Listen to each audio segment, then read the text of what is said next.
Hey everybody, JC here with another T&I toy review. And for today's review, we're going to be taking a look at the brand new DC Comics Icon 6-inch Deathstroke figure from DC Collectibles. Now this figure comes packaged in the same style packaging we see with all the icons. You've got the window box, the figure's clearly displayed. Down below you've got the Icons logo, and in the middle of the O you've got a little symbol for Deathstroke. Off to the side you've got the name of the character, and it tells us this is figure number 21 in the series. On the top of the packaging, you again have that little Deathstroke symbol. On the side of the packaging, it tells us that this figure is based on the character's appearance in the storyline called The Judas Contract, which coincidentally has an animated movie that is also seeing release now. And then on the back of the packaging, we have a look at all the figures in this wave. So Swamp Thing, the New 52 Wonder Woman, the deluxe Cyborg figure, and Deathstroke. And all these figures are hitting comic and specialty shops now. And then down below it tells us the figure was designed by Ivan Reyes and sculpted by Joe Mina. Alright, let's get this open and take a look at what's inside. Okay, so here's a look at the figure outside the packaging along with the other contents. Now first of all, we do get a little instruction sheet that shows you how to work all the accessories with the figures in this wave. So we've got Deathstroke, and it shows you how to switch out the heads and the hand and attach the sword to his back. And with Wonder Woman, you've got the shield and her lasso. And then Static, it shows you how to switch out the heads and work the floating manhole cover, and then Swamp Thing to switch out the hands. So this figure has quite a few accessories, which is what you would expect from a Deathstroke figure, including an extra pair of hands. So you get a pair of closed-fisted hands, which are attached to the figure when you first take it out of the packaging. And to switch out the hands, it's easy. You just pull off the hand you want to replace, and you got the little peg on the fist and the hole on the arm.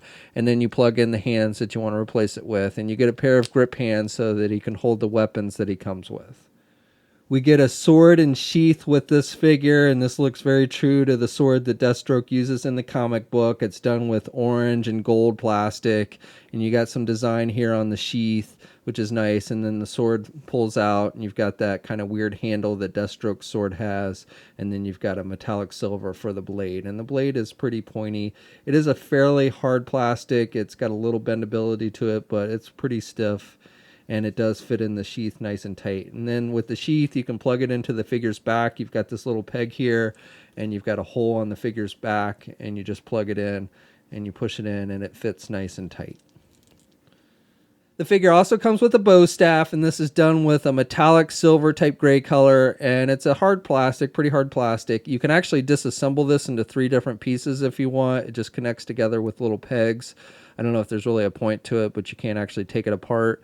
And then this is actually pretty tall. It's actually taller than the figure. He'll hold it good in the grip hands if you want. And then if you want to store it on the figure's back, he's got this strap of bullets, which is actually separate from the figure. So you can kind of slide this. I don't know if technically it's made to do that, but you can slide this between the figure and these bullets. And so you can store it back there. So again, I don't know if you want to, but it does have the ability to do that. The figure comes with a revolver pistol, and this is done with just a gray plastic. Not a whole lot of paint detail with this, but I do like the sculpting detail. And then he also has a working gun holster with this figure, so you can put the revolver in there. Now, it doesn't go down there that far. It would have been nice if you could push it down a little bit more. That's about as far down as you can get it. So it does kind of fit loosely in there. So if you move the figure around a lot, it might fall out. So just be wary of that. And then he'll hold the pistol in either hand, though he does have a trigger finger with the right hand, assuming you've got the grip hands in there. And that's the better hand to actually put the gun in. He also comes with this rifle, and like with the pistol, it's done with just a gray plastic, so not a whole lot of paint detail. And I am glad they gave him a rifle, but I can't say I really like the look of this weapon. Now, this may be comic book accurate, but overall, this is probably my least favorite of the accessories he comes with. And he does hold the rifle. You can hold it in one hand, or you can try and get him into some two-handed poses. Though if you go for the two-handed poses, you have a tendency to kind of bend the back stock here, so just be wary of that.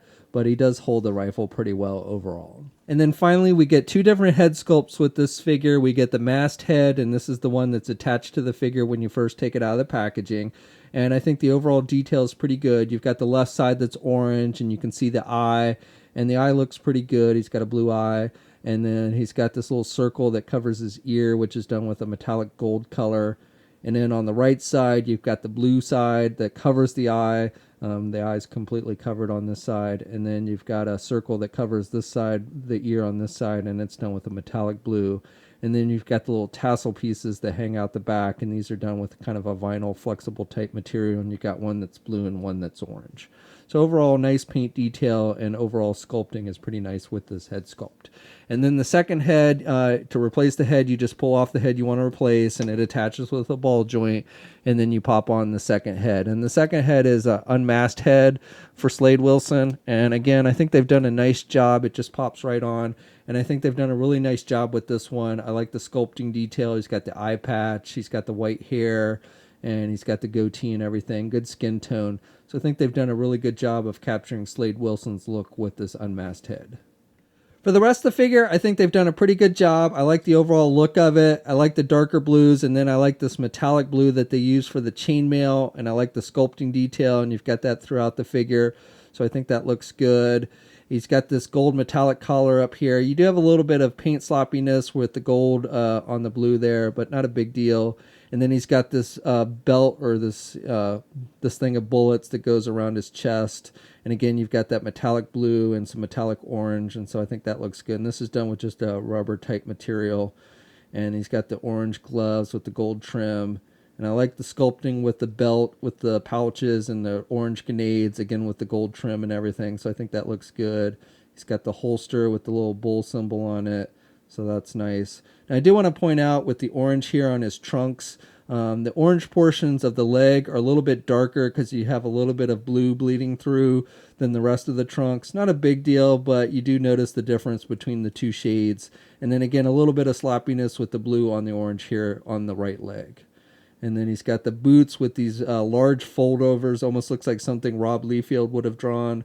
And then he's got the yellow on the bottom of the shoes. So this figure stands a little bit over 6¼ inches tall. And this figure does appear to be a bit taller than the older Icon figures. However, maybe a little bit shorter than the newer Justice League Rebirth figures that came in the box set. You can see Batman here, and he's a little bit taller than Deathstroke. And then finally, here's a comparison with the Hasbro Marvel Legends Deadpool figure, and you can see the Icon Deathstroke is a bit smaller. For articulation, you can turn the head to the left and to the right. Has a little bit of back and forth movement, but not a whole lot. You can also pivot a little bit to the left and the right, but again, not too much. Arms attached with your standard ball hinge joint there at the shoulder, so he can get his arm out pretty good, and he's got good rotation. He does have a bicep swivel, double hinged elbow, so he's got good bending there at the elbow. Then he has swivels at the wrist and hinges on the hands, so good up and down movement with the hands. He's got an ab crunch type joint, so he can crunch down about that much, and he can look back about that much. You also get some rotation there at the midsection. So pretty good movement there. You can also pivot a little bit to the left and the right there at that midsection. Legs are attached with ball joints. You can pull the legs down from the socket so you can get the leg forward good and you can get the leg back. And you've got some rotation up high there around the ball joint. So not a true thigh swivel, but you do get some rotation there. He's got a double hinge knee, so good bending there at the knee. And then he's got a boot cuff swivel, hinges on the feet, so up and down movement with the feet. And he does have ankle pivot. And then 2 peg holes on the bottom of the feet. Okay, so that's my review. So overall, I like this figure. I like the overall look of it. I like the metallic blue that they used for the chainmail and the sculpting detail with that. I love all the accessories that come with it.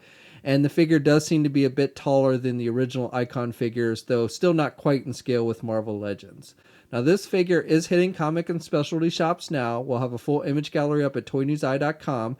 Also, if you like the backdrops that you see in this video, be sure to check out extreme-sets.com. They're the ones that make those, and they do have a wide selection if you're into things like toy photography and such. As always, leave a comment. Let us know what you think. If you're so inclined, please like the video. Also, if you haven't already, please follow me on my Facebook, Twitter, and Instagram accounts. I'll have links to those in the video description as well. And until next time, I'll catch you later.